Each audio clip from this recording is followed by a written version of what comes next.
Hi everybody, welcome to A Fern Between Us, episode 66. We are two of the four owners of Vivac Winery, and things are looking a little weird, right? Hi babe! Hey, what's happening? How you doing, baby? It's a long time since I've seen you. Oh my gosh, I know. Yes. I'm just via Zoom. Yes, and I'm Michelle. And I was supposed to send in a video last time from my European extravaganza, and it didn't work out to upload it and do all of that, so I'll fill you in on that this time. But I happen to be in Atlantic City, so hello from Atlantic City. And so we're just gonna try this out, right? I have a very weird background of, it was really beautiful actually. Had the most beautiful sunset that I've got a gorgeous view from my room of the water. And as it was setting, you could see this pink glow over the water and it reflected into the buildings, which was really incredible. So very strange place. I feel a little weird, but you know. How are you doing, babe? I'm doing good. I just put you on mute for a second like an idiot. I don't know why I'm messing with it after the fact. Oh man, we do a pre-setup kind of thing, and it didn't occur, but it was like buzzing, and I'm like, I hope that's not like carrying through somehow or something weird. But anyway, yeah, no, I'm doing good. I had a fun day at work today. I just got off of a 4-day hunt, and we were successful. Got some venison that now we will be eating for the next 6 or 8 months, which is awesome. Yes, and so proud of you. Congratulations. Hey, thank you. I've 3 years straight of coming up empty, and then finally this year I got one, and so like that made all the difference. Now I like hunting again. But because I had 3 years successful before that, and so I was feeling like, man, I'm a good hunter. I know what I'm doing. If the apocalypse happens, I can provide. And then three empty years in a row, and I'm like, I don't know what I'm doing. Maybe I can't even shoot straight. Like, who knows what's going on, So all that, but now my confidence is restored. I had a great time, and our freezer is going to be full again here as soon as we get the meat back from the butcher. So Whoop, I'm whoop. feeling, but that's the reason I haven't seen you. And for 5 days before you left, and now it's been a couple days. So like we're really we're just ships passing in the night, aren't we? Yes, and I was barely home from Europe, and then off we went again. And so what am I doing in Atlantic City? I am teaching a couple of classes at the American Wine Society National Conference, which is an incredible honor to be asked to give a presentation in class.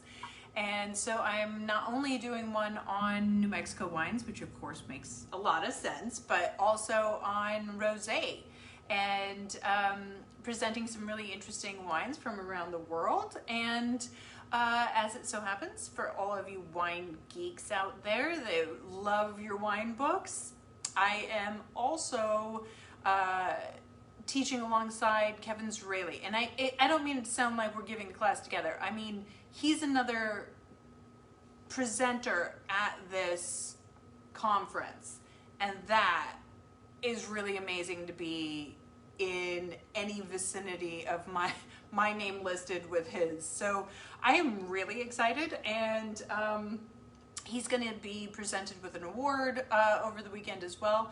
So we've got 600 people in attendance over the weekend.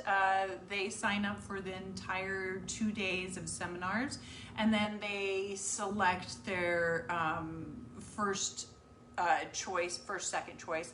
And so I've got Kevin Syrah is teaching opposite my New Mexico class, which is a bummer because obviously everybody wants to take his class. But I actually ended up with a full 65, which is amazing.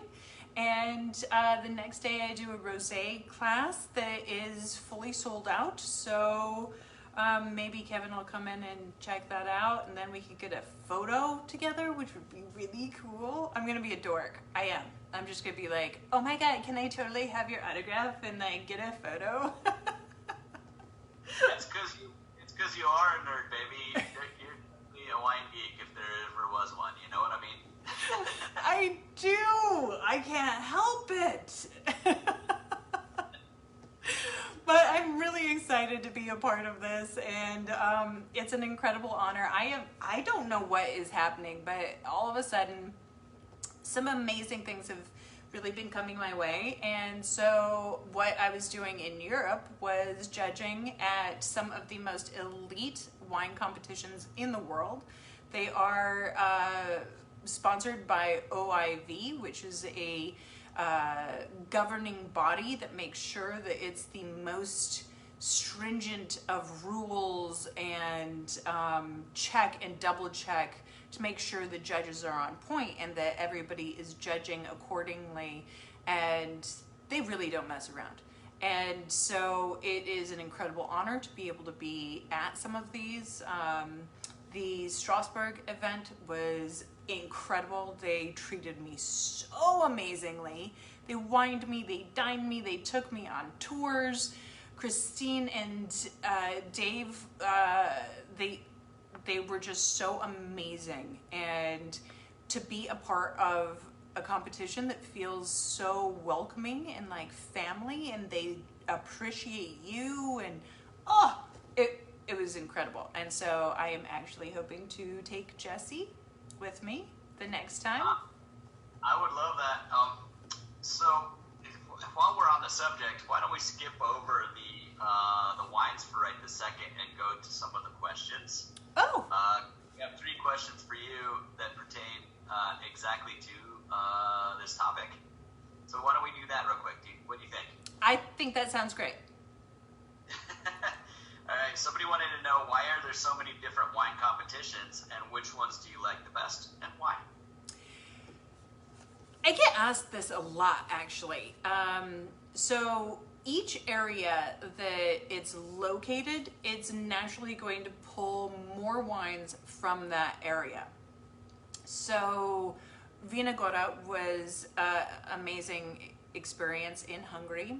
It's always in Hungary. It is an OIV as well, so really high standards, and it's going to pull more wines from Hungary as well as the surrounding areas through Central Europe. And then you get, of course, the European wines. People in France and Italy and Spain, Portugal, they're all going to send their wines, kind of no matter where the competition is. But you get some really interesting things from some of these smaller places, and that's really cool. And so while a little winery in Hungary isn't going to send it because it's too expensive to, especially overseas, but even to Germany, you get to try these incredible wines because you're doing a competition in that area. So same goes with being in Strasbourg. You got a ton of Alsatian wines, of course, being presented, but also a lot more. This is 100% white wine competition. It is the most elite white wine competition and the only 100% white wine competition that's in the world. And so it's really interesting when you're in a unique place to get to try more wines and learn about their winemaking and the grapes. And you do have to figure stuff out. You have to study up and be able to offer something to the competition. Yes, baby. So, do you like the smaller region wine competitions better than like something bigger, like something huge, like Berliner wine trophy? They all have something really unique to them. What I have found is when in Europe, they do the OIV competitions, and they're so stringent with the rules and how talented as a judge and knowledgeable you need to be, that the dork in me loves it. You know, I'm sitting with people that really want to dork out on wines and get really, really nitpicky and serious, and it's very fun. That's not to say that I don't love some of the competitions over here in the United States. We don't have an OIV at this time. They are strictly over in Europe and some other countries, but outside of that, I think there's one in South America. But I love some of the chances I've had to meet amazing judges, and of course Great American gave me my first experience, so they're near and dear. Texas International Wine Competition that I will be at the end of this month is a little family of mine. I mean, they have curated some of the best judges from Europe, and we just keep meeting each other all over the world, which is really fun. And then I have now been invited to the San Francisco International Wine Competition, which is a huge deal, big feather in the cap. And so I actually go to that here in a little bit. Yes. I'm sorry. Is San Francisco International? I mean, you've never judged there, but to your understanding, are they as stringent with their judges? Do they hold their judges to as high a standard as the OIV competitions in Europe? That is a really good follow-up question. Yes, they are.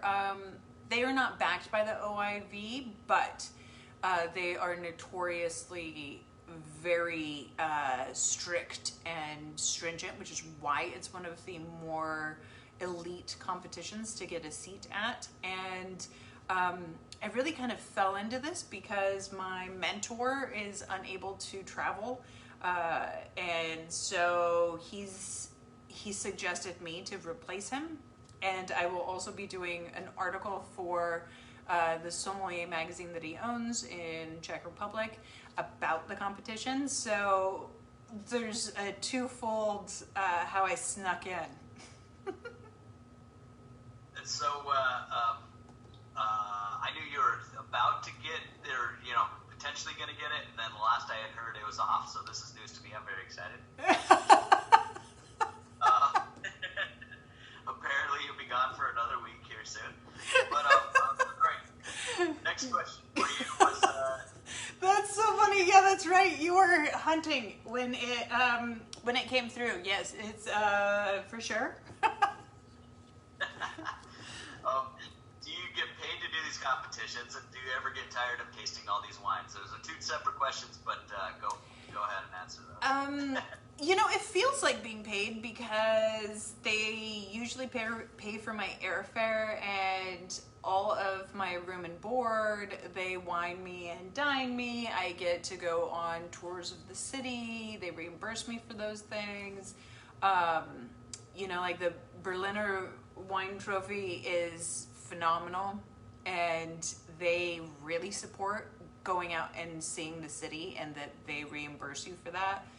They also make sure that you're only doing a few flights so that you get out of there and can have the rest of the day to go and explore, which, I mean, it's a phenomenal competition. I love that place. And so it feels like you're being paid, because it's really fun.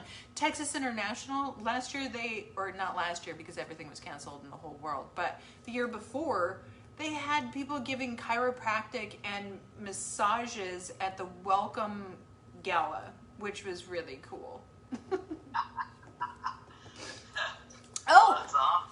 And I got a down jacket from San Francisco Chronicle, which was amazing. So, I mean, there's not a check for your hours, but isn't there? Well, yeah, right. It obviously it costs them money for you to be there. You don't come home with more money in the bank account, but the experience experience and the connections alone, we're going to pay for themselves 1,000 times, I'm sure. And most of them, you don't end up out of pocket whatsoever. Yeah, there's that, and then I'm also able to write articles that then are published, and so that's been a nice side thing. So, you know, I mean, in a weird way, it comes back around. Right. Oh, well, and should we taste some wines real quick and yes. And then back to our conversations? I think so. And so I'm in Atlantic City and I'm staying at Harrah's Casino and Resort. And I had to buy something at the gift shop to drink. And how is it? I'm not gonna lie, it is not great, so I'm not gonna share the name. I don't believe in just dogging out somebody, but it's oxidized, it's a little too sweet, you know. It's drinkable. I'm not gonna pour it out, but I'm not excited. Oh, one more thing before we get started on the tasting. Congratulations on your amazing award of a awarded silver from the Berliner Weindrofe. And that is incredible because only the top 30% get an award. So you have to be very, very close to a gold to actually register a medal. So your Merlot, just astounded. I'm very impressed. I'm so happy for you, babe. Thank you. Yeah, no, we feel really, really good about it, and just stoked that we have these grapes up north here in New Mexico, and they keep proving themselves, worldwide, which is pretty cool. We also only enter every time you go to a competition. We enter wines, and if it's stateside, we'll enter 4 or 5 or 6 wines sometimes. But obviously, if you're going abroad, we can't ship those via common carrier, so you have to hand deliver. So we always, if you're in Europe, we always submit 1 wine to each competition. And so for the 1 wine to have gotten a silver that we sent, we're elated.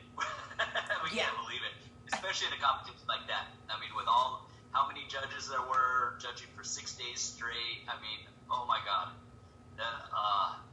What an honor to be awarded, as a high silver in order, in a competition like that. Today we're gonna be tasting what we just sent out for the wine club. Actually, if the wine club member have not received your wine club, it's had a glitch with our. Let's not call it a glitch. Let's call it a registration paperwork issue. An obstacle. An obstacle that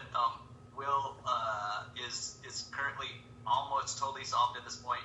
A bunch of packages went out today, and I think tomorrow and the in-state packages went out today. So you'll be getting those soon, and the out-of-state ones will be pretty soon. We've been getting away with something for a handful of years, and 15, call it. Jesse.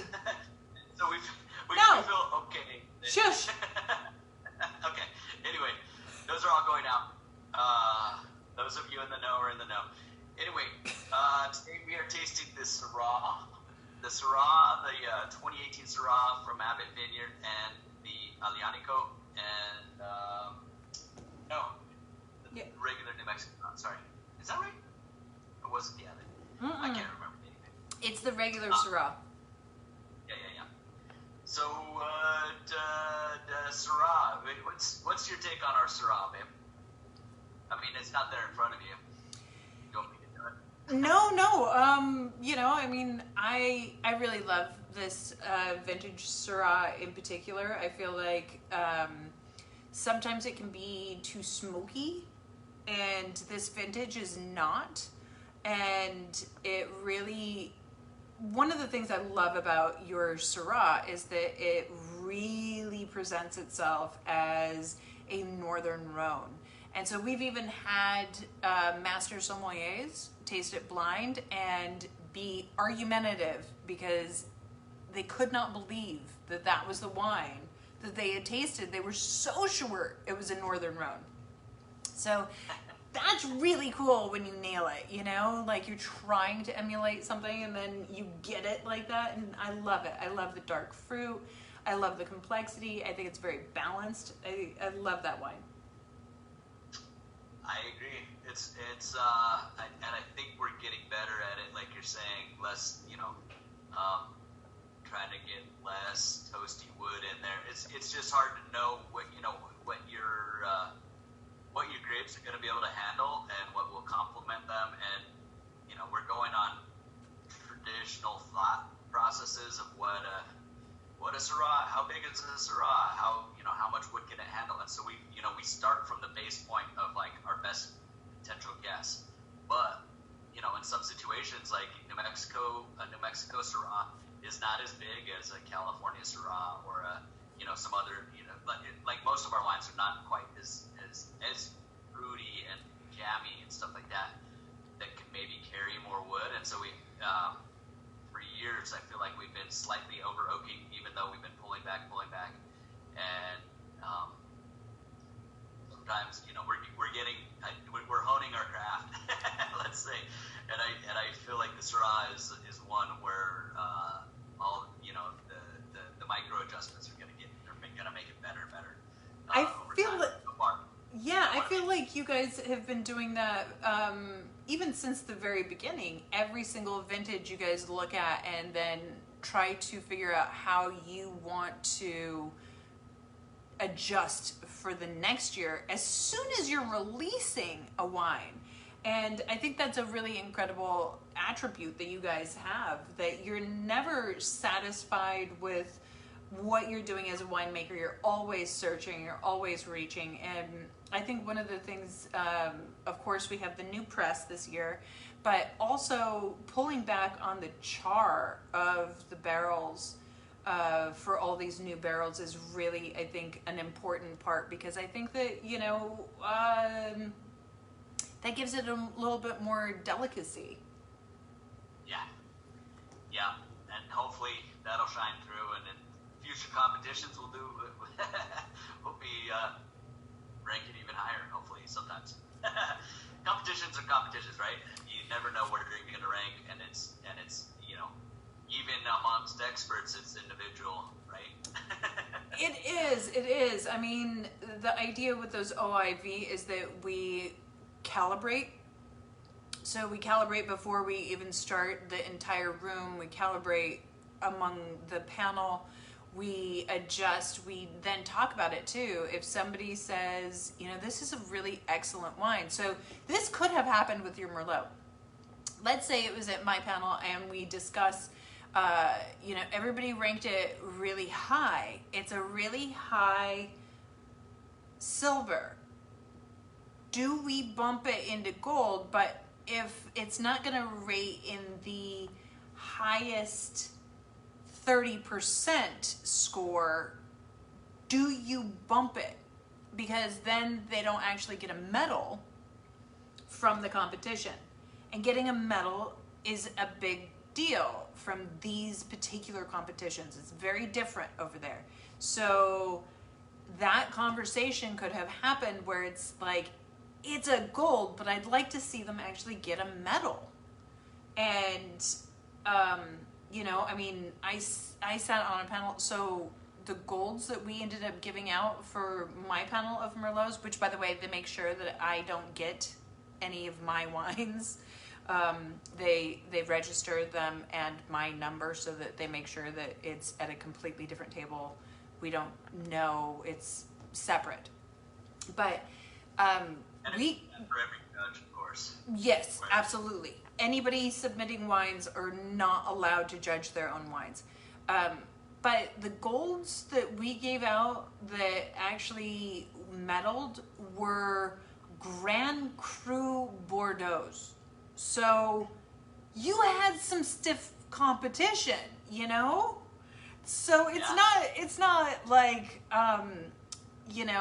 in another competition, it probably would have been a gold that was medaled, but the Berlin one, you've got the best of the best of the best submitting wines.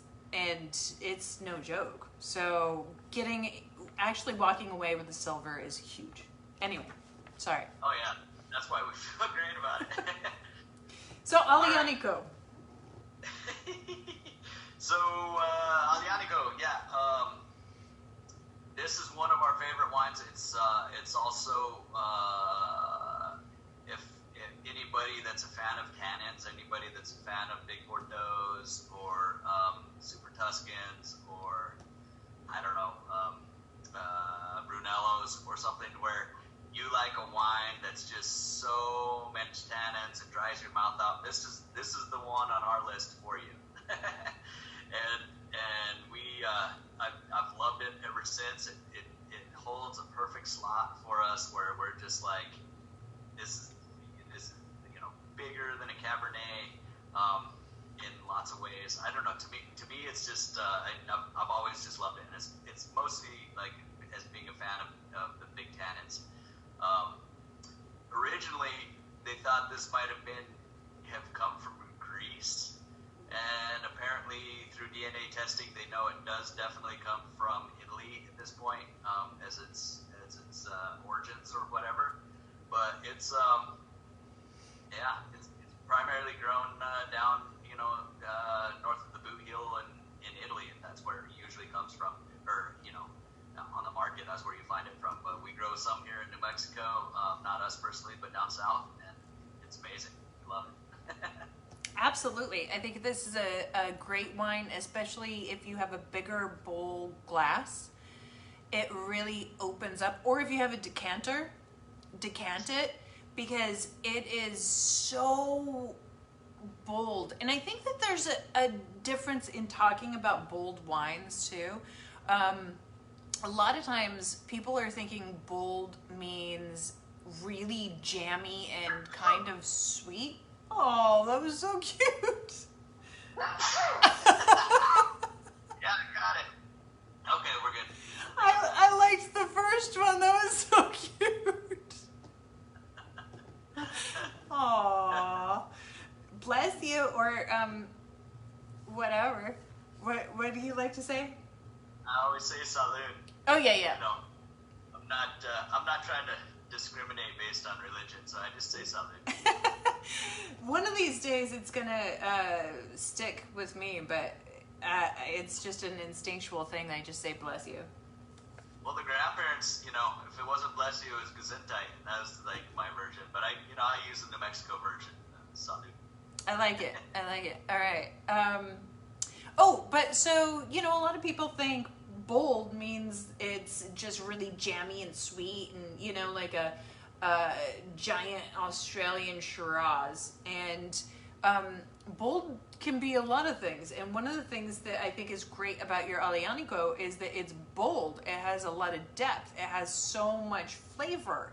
It has a lot of, it does have some smokiness to it. And so if you decant it, all of a sudden you're getting more of those layers of intrigue and complexity, and it offers so much more. And it is big in the glass, but it's not so dense that you don't want to just have a glass and sip on it, while you watch an excellent movie or something.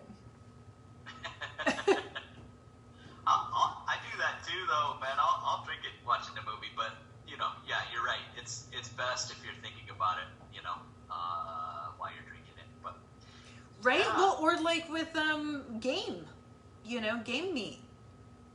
Yeah. Oh man, it does go really well with game, and we're back in the game meat business, so this is gonna be fun. Whoop, whoop. I love it. I guess that's questions for me. Yes. I have a quick question for you. So, people want to know, now the crush is over, what do you winemakers do? We just, we pretend like we're going to work, but basically we have some rocking chairs back there, and we just drink wine until next week. I don't know. You do work. What is it that you do when you're not crushing grapes or picking grapes or, that's what people think of. So today, for instance, we've got about half of our reds that we crushed this year are up into barrel, and the other half still have yet to go up into barrel.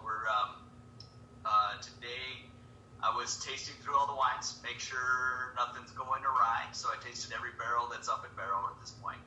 I was also stabilizing a little bit, adding just however much as to sulfites that they need to remain to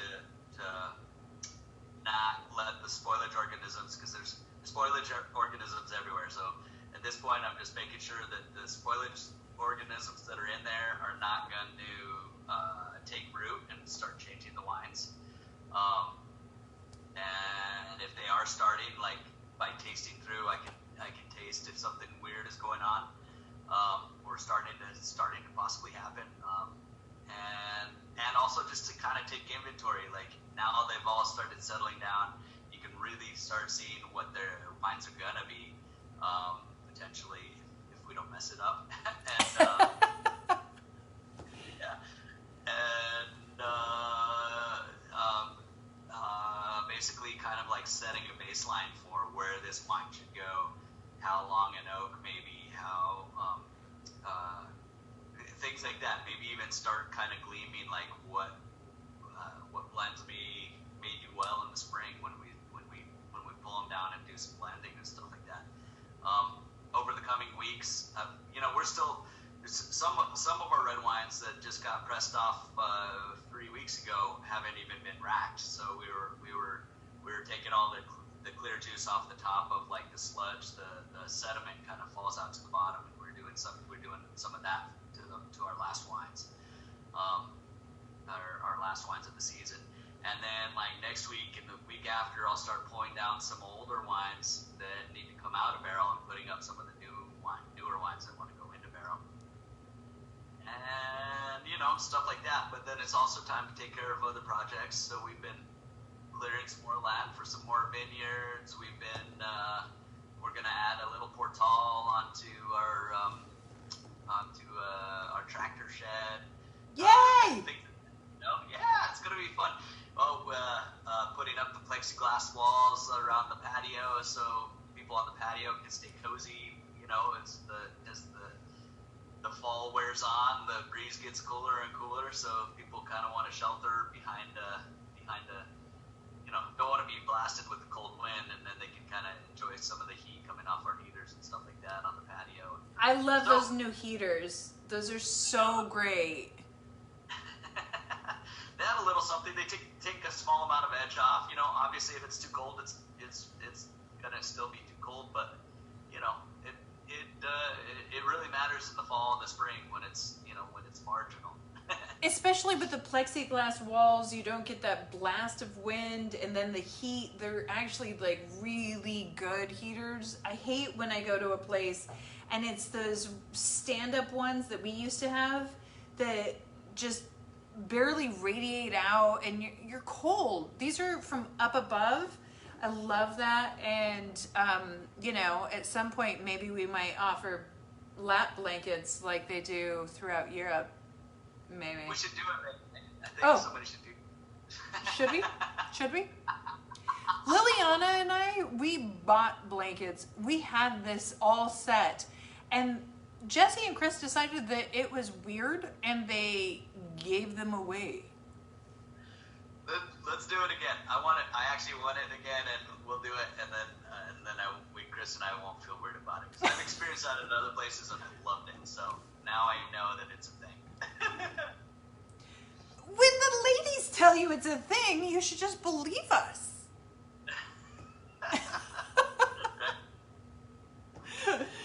Well, yes, I was just gonna say, I just miss you so much. I'm glad to get to see you. We don't even FaceTime, we text.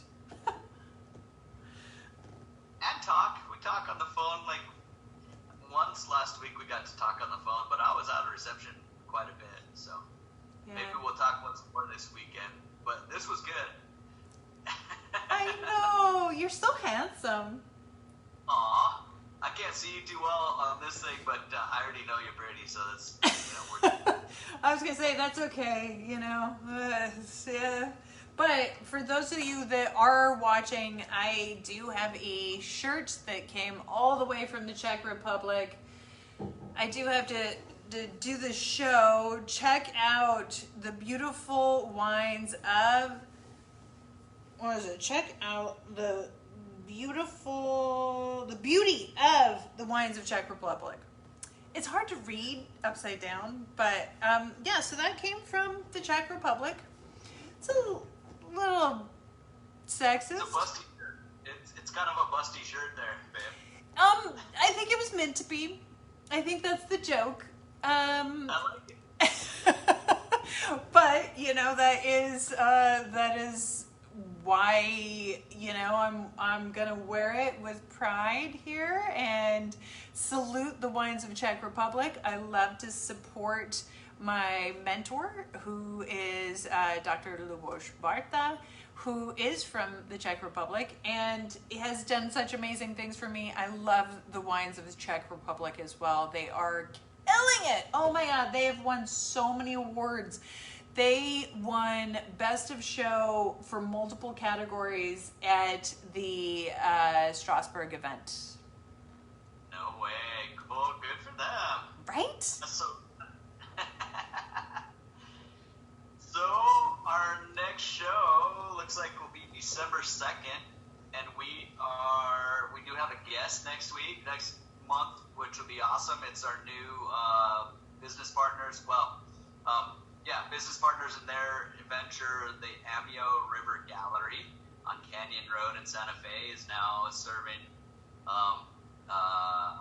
primarily VBOC wines. They have a couple others when we run out of stuff, but mostly it's VBOC wines, and it's basically a wine garden, beautiful wine garden out back on their property in Canyon Road, and they just finally got wine starting July, and they're killing it. So we're gonna have them on. It's gonna be awesome. And buy a bottle, plant a tree at VBOC Winery.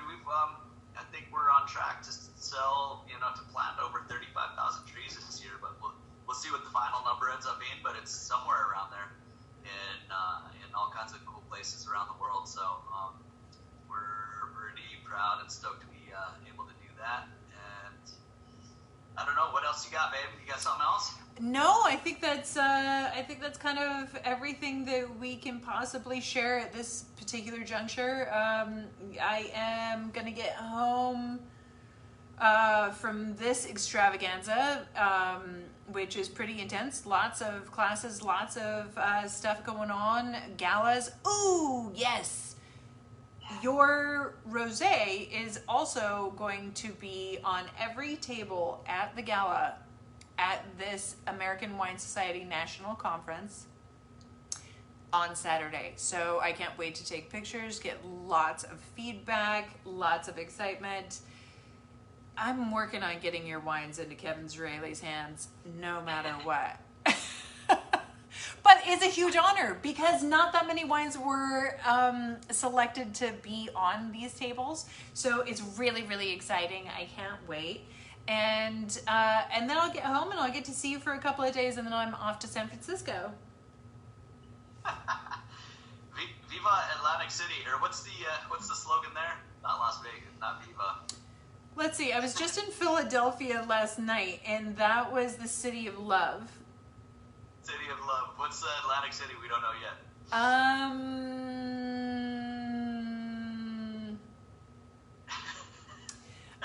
I haven't gotten to experience Atlantic City enough to feel like I can really say a lot, but it is so strange because I've gone to Vegas so many times, and Vegas is what I have in mind for casinos and, a strip and, what? You got Reno is the biggest little city in the world. Oh, God. I have been there. And then you've got Viva Las Vegas. Yeah. And then, or that's a song. That's not even Las Vegas's thing, huh? Well, it was Elvis. Elvis wrote, yeah, it was about Vegas, and that's part of why you have all the Elvises, which I went, as for Halloween. By the way, you missed a great Halloween party at our tasting room. I love the outfit. Anyway, we gotta let these people go. Yes. Thank you guys. Enjoy. Good luck tomorrow, babe, with your first class, and I hope everything goes great. I know it will. And cheers, you guys. Let's start partying. It's the holidays here coming up. Thank you so much. We'll see you next time.